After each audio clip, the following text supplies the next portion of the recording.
오늘의 정치권 이슈 배종호 세한대 교수, 박정하 전 청와대 대변인 두 분과 분석해 보겠습니다. 어서 오세요. 안녕하세요. 안녕하세요.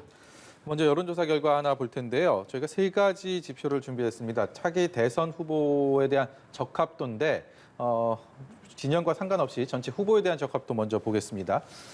이재명 후보, 윤석열 후보, 이낙연 후보, 홍준표 후보 이런 순으로 이렇게 쭉 결과가 나왔습니다. 근데 일주일 사이에 변화된 부분에서 가장 눈길이 끄는 부분들은 역시 홍준표 후보 쪽이 아닌가 싶습니다. 일단은 두 자릿수에 처음 진입한 것이 보이고 그 상승세도 여타 후보에 비해서 좀 두드러지는 모습인데요.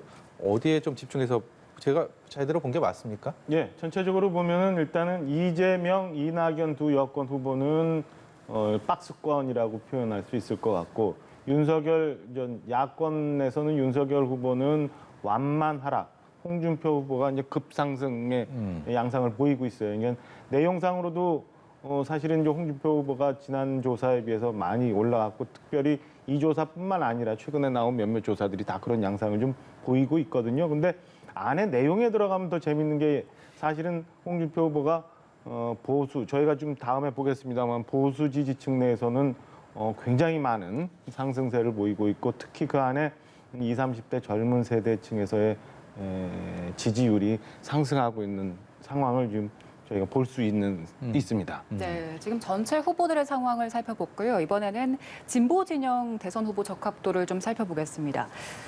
이재명 지사는 지금 31%, 그리고 이낙연 전 대표는 16%로 나왔는데요. 지난번 조사와는 큰 변화가 없습니다. 이제 앞으로 뭐 지역 순회 경선도 있고 또 본선이 있는데 이걸 두고 두 후보가 지지율을 높이기 위해서 각각 어떤 점들을 좀 보완해야 되겠습니까? 일단 이재명 지사 같은 경우는요, 좀 절제력이 필요하다. 그리고 포용력이 필요하다라는 얘기를 좀 하고 있어요. 예. 절제력이 필요하다라는 지적과 관련해서는 최근에 상대 측에서 뭐 무료 변론이라든지 또는 뭐 음주운전이라든지 이런 문제를 이제 맹공을 펼치다 보니까 여기에 대해서 굉장히 또 공세적으로 방어를 하는 그런 모습을 보이고 있어요. 따라서 이 부분에 대해서 지나치게 공세적인 모습을 보일 경우에는 나중에 경선 이후에 다시 이제 원팀으로 가야 되는데 포용력에 있어서 문제가 있다라는 그런 모습을 보여줄 수도 있기 때문에 해명할 것은 적극적으로 해명을 하고 또 포용할 것은 포용하는 것이 어떻겠느냐라는 이제 그런 의견들이 저뿐만이 아니고 한 언론사에서 10명의 정치 전문가들을 대상으로 조사를 했더니 이런 의견이 정리가 됐고요. 그리고 이제 이낙연 주자를 향해서는 뭔가 좀 강력한 무기가 없다. 구체적으로 얘기하면은 이재명 지사 같은 경우는 기본소득이라는 확실한 자기 나름대로의 정책 브랜드가 있는데 이낙연 하면 이제 떠오른 게 없다라는 거예요. 그리고 또 개혁 이미지와 관련해서 이낙연 하면 좀 너무 밋밋하고 개혁에 대해서 그런 적극적인 이미지가 없다라는 얘기를 하고 있단 말이에요. 따라서 확실한 자기만의 정책 브랜드를 만들 필요가 있지 않나라는 생각이 좀 들고요. 그리고 이제 이낙연 대표 측에서 전 대표 측에서 이 무료 변론 문제를 가지고 굉장히 이 공세 드라이브를 펴고 있는데 그 이유는 아시겠지만은 4일 5일부터 대전, 충남, 세종, 충북 지역에서 첫 순회 경선이 있지 않습니까? 따라서 이때 주도권을 잡기 위해서 공세를 펼치고 있는 것 같은 게 이게 이제 일부에서는 지나친 또 네거티브 아니냐라는 얘기도 나오고 있기 때문에 좀 수위를 조절할 필요가 있지 않나라는 생각이 들고요. 역시 이제 구체적으로는 확실한 자기만의 정책을 통해서 승부수를 던지는 것이 가장 바람직한 방향이 아닌가. 개인적으로도 그러고 민주당 경선을 위해서도 그런 생각이 좀 듭니다. 이제 보수 진영은 어떻게 보고 있는지 보수 진영 대선 후보 적합도도 좀 봐야 될 것 같습니다. 보여주시죠.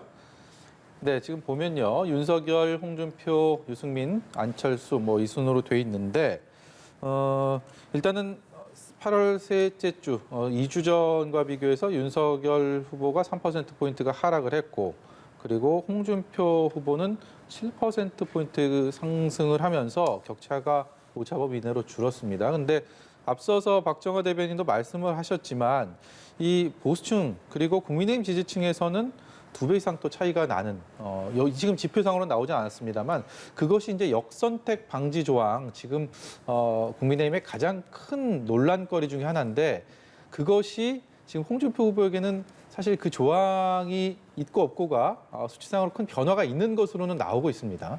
굉장히 재밌어요. 이걸 어떻게 해석해야 될지 잘 모르겠습니다만은 홍준표 후보는 지난 조사에 비해서 7%포인트가 올라갔거든요. 윤석열 후보는 지난 조사보다 3%포인트가 떨어졌고 이에 최재형, 원희룡 후보 등이 지난 조사에 비해서 각각 2%포인트씩 빠졌어요. 재밌게도 숫자만으로 합치면 이 나머지 이 빠진 숫자가 홍준표 후보가 받은 숫자랑 똑같아요. 그러니까 네. 홍준표 후보가 올라간 게. 그리고 홍준표 후보가 7월 셋째 주 같은 기관에서의 조사가 보수층에서의 지지율이 10%였거든요.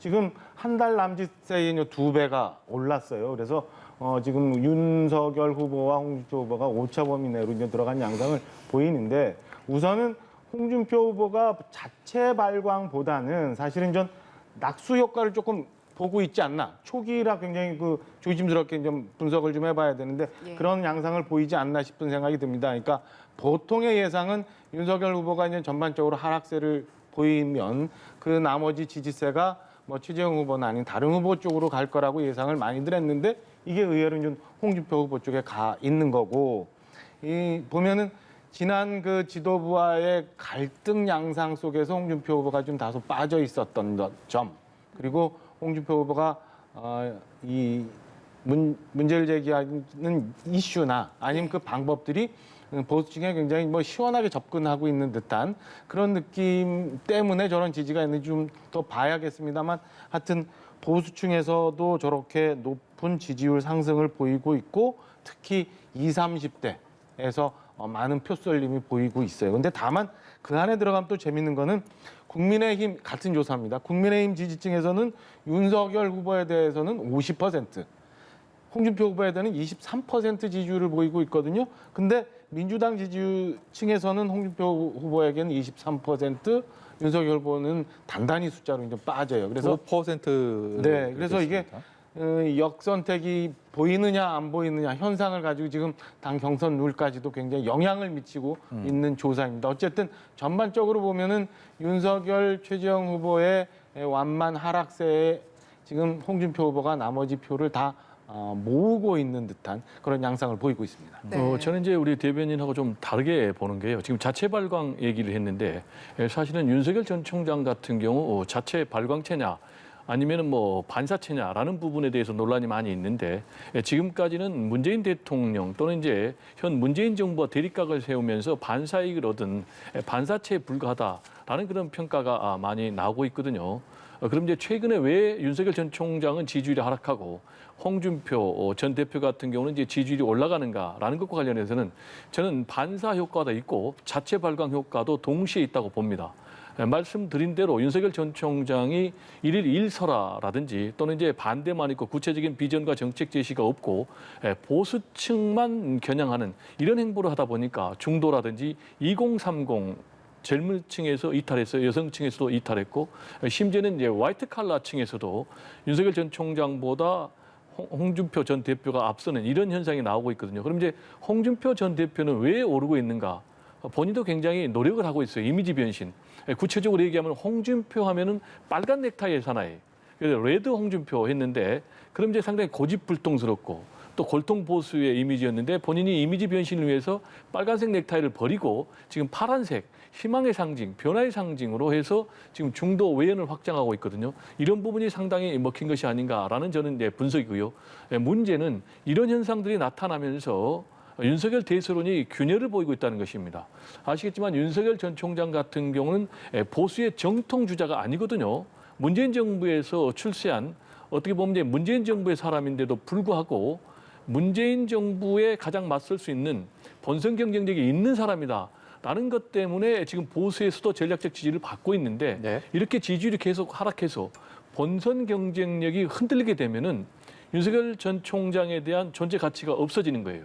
전략적인 선택을 할 이유가 없어지는 거예요. 따라서 앞으로 TV 토론에서 홍준표 전 대표와 경쟁하는 과정에서 상당히 흔들리는 모습이 보인다면은 갑자기 거품이 빠지듯이 제가 볼 때는 이탈할 수도 있다라는 이제 그런 우려도 저뿐만이 아니고 지금 많은 사람들이 내놓고 있는 상황입니다. 네, 윤석열, 홍준표 두 후보 지지율 변화에 대한 두 분의 좀 다른 입장을 분석해 민주당이 봤습니다.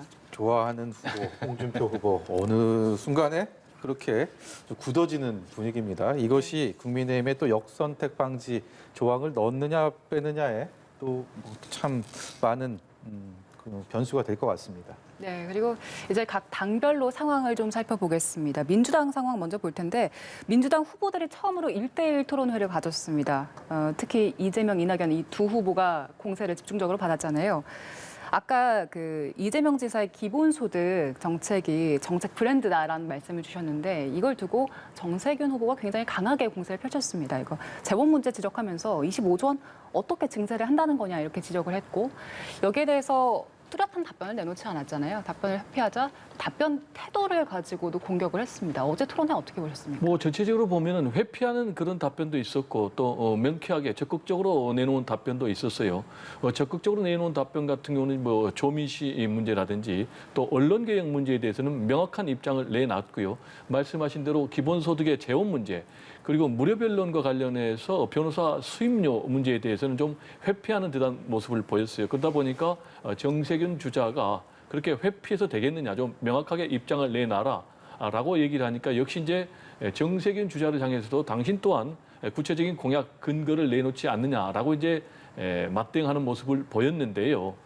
지난번에 예비 경선에서 이재명 지사 같은 경우 상당히 흔들렸어요. 그게 뭐냐면은 이른바 대세론을 가지고 부자 몸조심하듯 하다 보니까 이재명 다음을 상실했다라는 그런 평가 그리고 바지 발언 논란 때문에 상당히 지지율이 좀 휘청되는 그러다 보니까 이낙연 전 대표가 추격하는 그런 결과를 보였는데 역시 이제 이재명 다음을 이러면 안 된다라는 얘기를 좀 하고 싶고요.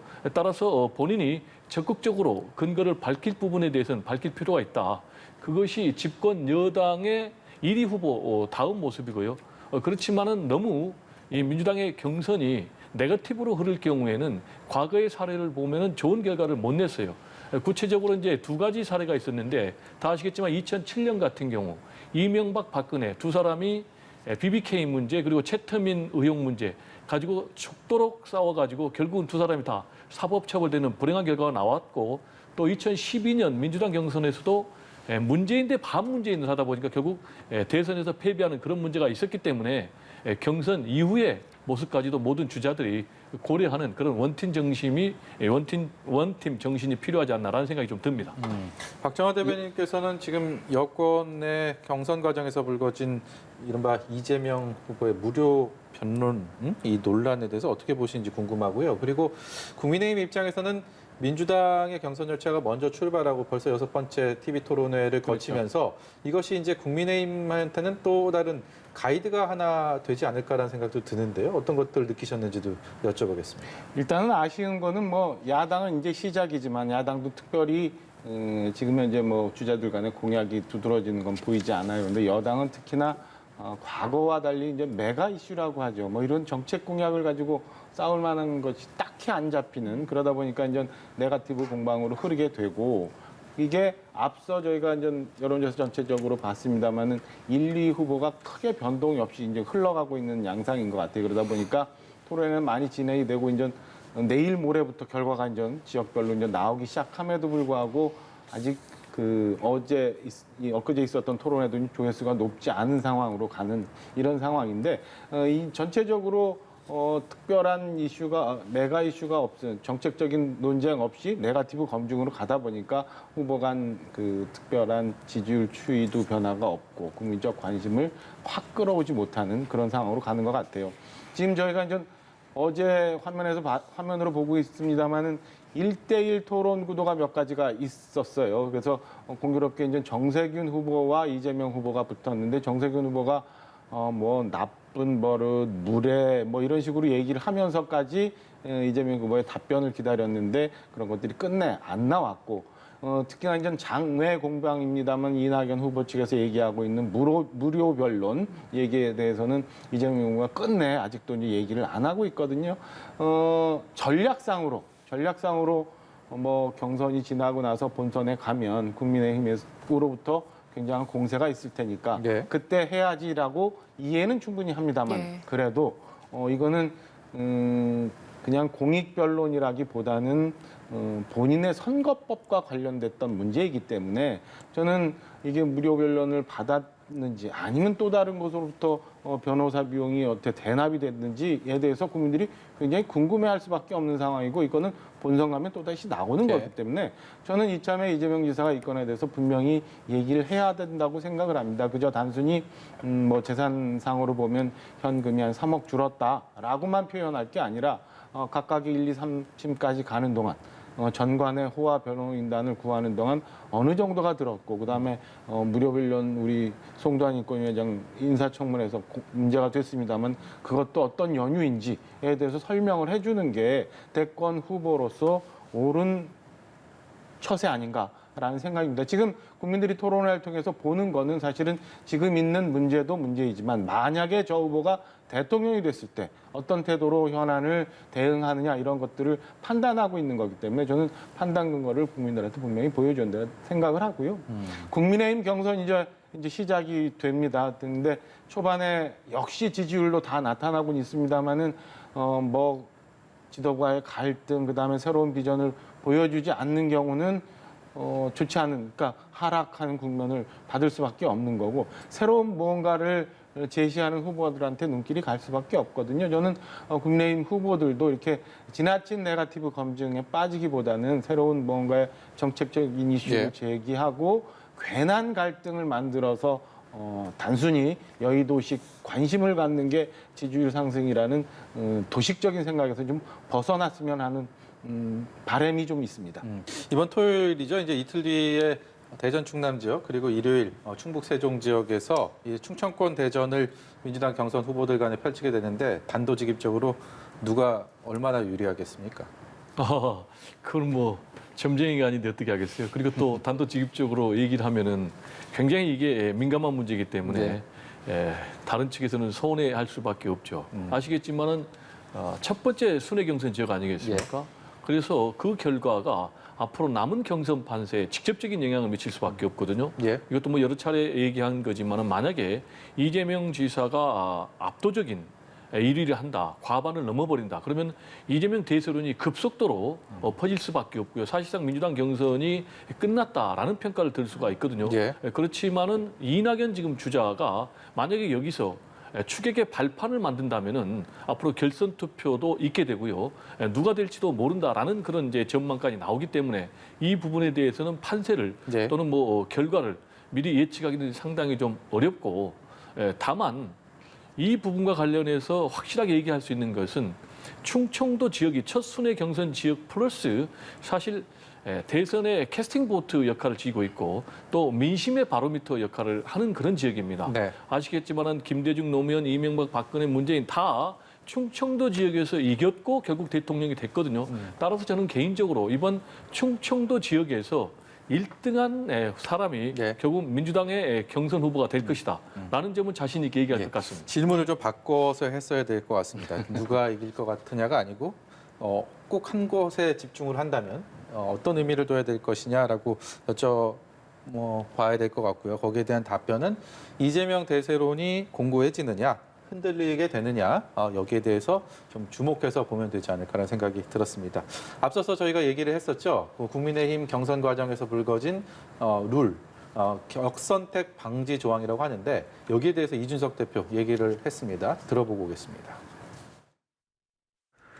뭐 룰 갖고 싸우는 거는 뭐 어느 선거에서나 있는 일이기 때문에 저는 뭐 특별한 상황으로 보진 않습니다. 경선준비위원회 원안이 통과된 것도 맞고요. 예. 다만 선거관리위원회가 이것을 수정할 수 있는 권한이 있는 것도 맞습니다. 네네. 그렇기 때문에 아마 정홍원 그 위원장께서 말씀하신 것은 그런 수정의 권한이 본인에게 있다 정도로 이해하면 되지 예. 뭐 이걸 뭐 다 들어붙겠다 이런 건 아닌 거로 봅니다. 예. 저는 공정성 시비라는 거는 매양 있을 수 있는 것이지만 아직까지 정홍원 총리의 행동에서는 예. 공정성에 위배될 만한 것이 없다 이렇게 봅니다. 예. 알겠습니다. 네, 이준석 대표 선관위에 힘을 실어준 걸까요? 선관위에 수정할 수 있는 권한이 있는 게 맞다라는 얘기를 했는데 일단 선관위에서는 지금 경선을 확정하기 전에 절충안을 내기 위해서 그 양 캠프의 입장을 듣고 있잖아요. 근데 지금 상황을 보면 그 역선택 조항 자체의 실효성을 두고도 이견이 너무 분분해서 앞으로 이게 어떤 결론이 나든 불공정 논란은 계속 이어질 것 같아요. 선관위원장을 두고 불공정 논란도 계속 이어질 거고 지금 초반에 경선룰 이 역선택 방지 조항 채택 여부와 관련해서 너무 강하게 부딪히고 있다는 생각이 좀 듭니다. 예. 그러니까 이준석 대표 얘기했던 것처럼 지난 경선준비위원회에서의 조항에 대해서 선택을 했고 이에 대해서 최고위에서 의결한 것도 맞고 지금 선관위가 구성이 돼서 이제 어제 각 캠프의 의견을 구했잖아요. 그리고 전문가들 의견 구해서 다음 주에 확정을 한다는데 선관위가 잘못된 부분에 조정할 수도 있었는데 과학적으로 들어가면 사실은 앞서 우리가 여론조사 봤습니다마는 호남에서의 지지율, 그다음에 민주당 지지층에서의 홍준표 후보의 지지율이 급상승하는 걸 봤습니다만 이게 현상적으로 나타난 거지 이게 꼭 역선택을 방지해야 된다는 근거는 과학적인 근거는 여론조사 전문가들은 대부분 다 근거가 미약하다고 얘기를 하고 있어요. 그러니까 최종적으로 이게 민주당에서 채택하고 있는 방식 그러니까 선거인단을 대단위로 모집을 해서 선거 후보를 뽑으면 거기에 임의로 들어가서 상대당을 그러니까 상대당의 후보에 약한 후보를 뽑기 위한 역선택이 가능할 수 있지만 그냥 국민의힘이 채택하고 있는 방식처럼 국민 여론조사를 통해서 무언가를 뽑는다. 그러면 그게 영향을 준다. 그러면 몇 가지 이렇게 조그만 조항만 정리를 하면 저는 이렇게 심각하게 최종적인 결과에 영향을 미칠 것 같지 않거든요. 그러니까 초반에 저런 그 역선택 방지 조항 채택 여부를 가지고 이렇게 캠프 간에 굉장히 의견이 갈린 거는 초반에 기선제압을 하기 위한 그런 목적도 있지 않나라는 생각이 듭니다. 그래서 지금 뭐 파행, 파국, 뭐 심지어는 선관위원장 사퇴를 해야 된다라고 하고 이런 얘기까지 가는 거는 저는 뭐 초가상칸 태우는 일이다라고 생각하고요. 각 후보 진영도 좀 객관적으로 생각을 해서 모든 걸 좀 받아들이는 게 옳지 않나라는 생각입니다. 뭐 판을 뒤집기보다는 시작 단계에서 좀 기선을 제압하기 위한 각 캠프별 그런 뭐 신경전 정도로 해석을 해주셨습니다. 네, 저는 좀 다르게 보는 게요. 이게 아주 심각한 문제입니다. 국민의힘의 경선 버스가 궤도 이탈할 가능성이 매우 높다. 저는 이렇게 봅니다. 왜냐하면요. 지금 이 문제가 윤석열 전 총장 또는 최재형 전 감사원장과 홍준표, 유승민 또 나머지 주자들에게는 사활이 걸린 문제이기 때문에 결코 어느 쪽도 양보할 수가 없어요. 특히 지금의 시점이 윤석열 전 총장의 지지율이 하락하고 홍준표 전 대표의 지지율이 상승하면서 지금 오차범위 내에서 다툴 정도로 그렇게까지 됐기 때문에 어느 한쪽이 결코 양보할 수가 없다라는 문제가 하나 있고요. 두 번째로는 싸우는 양측의 세력도 팽팽해요. 지금 이 문제와 관련해서 홍준표, 유승민 이 두 주자들은 이른바 역선택 방지 동맹이라고 할 정도로 동맹정선을 구축해가지고 역선택 방지 조항 도입에 대해서 결사 반대를 하고 있거든요. 이게 이제 두 번째 이유고요. 그리고 실제로 8대3으로 지금 역선택 방지 조항 찬성하자는 주자가 3명이고 안 된다라는 주자가 8명이나 되거든요. 그런데 8명의 반대를 무릅쓰고 선관위원장이 일방적으로 밀어붙이기는 쉬워 보이지가 않고요. 마지막으로 가장 중요한 문제인데 이 정홍원 선관위원장의 공정성 자체가 흔들리고 있어요. 그게 무슨 얘기냐? 과거의 발언을 가지고 홍준표, 유승민 측에서는 지금 현재 선관위원장은 윤석열 편들기를 하고 있다. 따라서 선관위원장은 사퇴를 하라 이렇게 요구를 하고 있는 이런 상황이거든요. 이런 상황에서 만약에 역선택 방지 조항을 도입한다? 그러면 나머지 8명, 구체적으로 홍준표, 유승민이 결사 반대할 것이고요. 또 그렇지만 이걸 또 도입을 안 할 경우에는 윤석열 전 총장 또 최재형 전 감사원장이 반발하기 때문에 이래도 문제가 되고 저래도 문제가 되기 때문에 과연 이 난제 중의 난제를 어떻게 풀까? 저는 상당히 어려운 지금 국면에 처해 있다라고 분석을 합니다. 네, 교수님은 저 여권의 희망사항을 좀 섞어서 같이 말씀 주신 거고요. 희망사항 아니에요. 이 그냥 야권에서는 지금 또다시 이런 분란이 생기면은 큰 그 역사의 죄를 짓는다고 생각하기 때문에 거기까지 가지는 뭐 않을 양보할 수 건데. 없다라는 각 그게 캠프별 희망사항이군요. 국민의힘의. 궤도 이탈할 거다라는 것은 배종호 교수의 개인적 의견으로 저희는 좀 해석을 해야 될 것 같습니다. 이걸 뭐 단정적으로 얘기할 수는 없는 박정환 거죠. 대변인의 또 개인적인 의견이죠. 예, 알겠습니다. 언론중재법 얘기 좀 해보려고 하는데요. 이 8인 협의체를 만들어서 한 시간을 벌고 좀 더 논의를 해보자라는 것까지는 여야가 합의한 상황인데 첫 단축 계기가 굉장히 쉽지가 않습니다. 현재 상황들을 보면 이 논의가 산으로 가는 거 아닌가. 8명을 구성하는 것도 쉽지 않아 보이는 그런 상황인데요. 좀 간단한 좀 전망 좀 들어보고 싶습니다. 일단 뭐 9월 27일이죠. 27일까지 어떻게 협의를 한다고 합니다마는 여권에서는 벌써 합의해서 그날 무조건 처리한다 이렇게 얘기가 되고 있어서 저는 조금 이른 감이 있습니다만은 그리고 국민들 보시기에는 답답할 수 있지만 산으로 갈 거다라고 예상을 좀 하고 싶습니다. 그러니까 양 당이 쳐다보는 지점이 너무 틀리고 그다음에 국민의힘이나 저는 개인적으로 특히나 이게 이 언론중재법이라는 게 필요하지 않은 법이라고 생각을 하기 때문에 과연 이렇게 협의를 통해서 제대로 된 합의안이 나올지 예상하기가 좀 부담스러운 상황이에요. 그래서 지금 현재 여당에서는 김종민, 김용민 의원, 그러니까 법조계 한 사람, 그다음에 언론계 출신 한 분, 그리고 국민의힘도 최형두, 전주회, 그러니까 법조계 한 분, 언론계 출신 한 분 이렇게 해서 구성을 하고 있습니다만 나머지 각 당이 2명씩 추천하는 전문가들을 구성하기도 지금 어려운 상황이고 이 관련된 언론단체에서는 몇몇 단체에서는 이미 저 전문가 토론에 들어가지 않겠다라는 얘기까지도 나와요. 그래서 두 당이 쳐다보는 지점이 너무 극명하게 다르기 때문에 저게 국민들이 생각하는 옥동자가 나올까라는 생각입니다. 그러니까 민주당은 가짜 뉴스로부터 피해자를 구제하자는 게 법 취지라고 얘기는 하고 있습니다만 실내용은 여전히 고의 중과실범 조항에 대해서 양보할 생각이 없는 거고 국민의힘은 고의 중과실 조항이라는 거는 또 다른 목적을 위한 거다라는 생각이 있기 때문에 저는 한 달 내에 뭔가 좋은 결과가 나올 것 같지 않다라는 비관적인 예상을 좀 해봅니다. 저희 네. 시간은 다 됐는데요. 그래도 배종호 교수께도 한 말씀 들어야 될 것 같습니다. 1분 정도 드릴게요. 네. 이 문제가 9월 27일 날 처리하기로 여야가 합의를 했는데 제가 볼 때는 쉽지 않을 것 같아요. 왜냐하면 지금 구성을 보니까 결국 이제 공격과 방어를 위한 그런 구성으로 여야가 가고 있고요. 지금 이제 합의를 해놓고도 서로 해석이 달라요. 그게 무슨 얘기냐? 지금 이제 여당에서는 일부 수정할 수 있다라고 얘기하는데 지금 국민의힘에서는 전면 폐기를 요구하고 있지 않습니까? 그리고 처리와 관련해서도 우리는 국민의힘에서 합의해주지 않으면 일방 처리하겠다. 라고 얘기하니까 또 국민의힘에서는 무슨 얘기냐, 합의 처리해야 된다라고 지금 반발을 하고 있는 그런 상황인데 역시 저는 여야 모두 당리당략적으로만 접근하지 말고 민주주의와 직결되는 그런 법이기 때문에 국민의 의견을 좀 수렴하고 또 관련 전문가들 의견을 수렴해서 차제에 1인 미디어 문제라든지 또 그리고 공영방송 지배 구조 개선 문제라든지 그리고 사실을 적시해도 명예훼손으로 처벌하는 그런 형사법을 개정하는 문제라든지 이런 것까지 함께해서 국민들이 좀 박수를 받고 탄생하는 그런 언론 중재 법안이 됐으면 좋겠습니다. 네, 오늘 말씀 여기까지 듣도록 하겠습니다. 고맙습니다. 네, 감사합니다. 고맙습니다.